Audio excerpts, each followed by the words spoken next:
ಅಖಾಡ ಮಾರ್ಪಟ್ಟಿದೆ. ಹಾಗೆಯೇ ಚಿಕ್ಕಬಳ್ಳಾಪುರದಲ್ಲಿ ವೀರಪ್ಪ ಮೊಯ್ಲಿ, ಮಾಜಿ ಮುಖ್ಯಮಂತ್ರಿ ವೀರಪ್ಪ ಮೊಯ್ಲಿ ಬಂದು ವೋಟ್ ಮಾಡಿದ್ದಾರೆ. ಬಿಜೆಪಿ ಅಭ್ಯರ್ಥಿ ಬಿಎನ್ ಬಚ್ಚೇಗೌಡ ಕೂಡ ಬಂದು ವೋಟ್ ಮಾಡಿದ್ದಾರೆ. ಚಿಕ್ಕಬಳ್ಳಾಪುರ ಕೂಡ ಇನ್ನೊಂದು ಅತ್ಯಂತ ಆಸಕ್ತಿದಾಯಕವಾದಂತಹ ಕ್ಷೇತ್ರ. ಇಬ್ಬರು ಕೂಡ ಸಾಕಷ್ಟು ರಾಜಕೀಯ ಅನುಭವ ಉಳ್ಳಂತಹ ಅಭ್ಯರ್ಥಿಗಳು ಇಲ್ಲಿ ನಿಂತಿದ್ದಾರೆ. ವೀರಪ್ಪ ಮೊಯ್ಲಿ ಅವರು ಮತ್ತು ಈ ಕಡೆ ಬಿಜೆಪಿಯಿಂದ ಬಿಎನ್ ಬಚ್ಚೇಗೌಡ.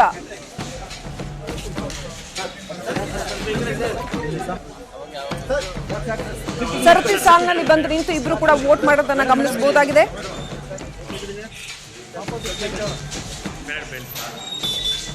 ಏಳೂವರೆ ಗಂಟೆಗಳು ಮಾತ್ರ ಬಾಕಿ ಇದೆ ನಿಮ್ಮ ಒಂದು ಹಕ್ಕನ್ನ ಚಲಾಯಿಸೋದಕ್ಕೆ.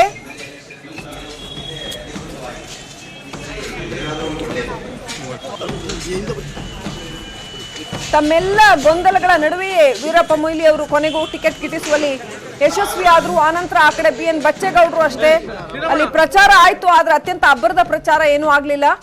ಇನ್ನೊಂದ್ ಕಡೆ ನೋಡ್ತಾ ಇದ್ದೀವಿ, ಮಾಜಿ ಮುಖ್ಯಮಂತ್ರಿ ಹಾಗೂ ಪ್ರಸಕ್ತ ಮುಖ್ಯಮಂತ್ರಿಗಳಿಬ್ರು ಕೂಡ ವೋಟ್ ಮಾಡಿರ್ತಕ್ಕಂಥದ್ದು. ಒಂದ್ ಕಡೆ ಸಿದ್ದರಾಮಯ್ಯ ಪುತ್ರ ಯತೀಂದ್ರ ಜೊತೆ ಹೋಗಿ ವೋಟ್ ಮಾಡಿದ್ರು, ಈ ಕಡೆ ಕುಮಾರಸ್ವಾಮಿ ಅವರು ಪುತ್ರ ನಿಖಿಲ್ ಜೊತೆ ಹೋಗಿ ವೋಟ್ ಮಾಡಿದ್ರು.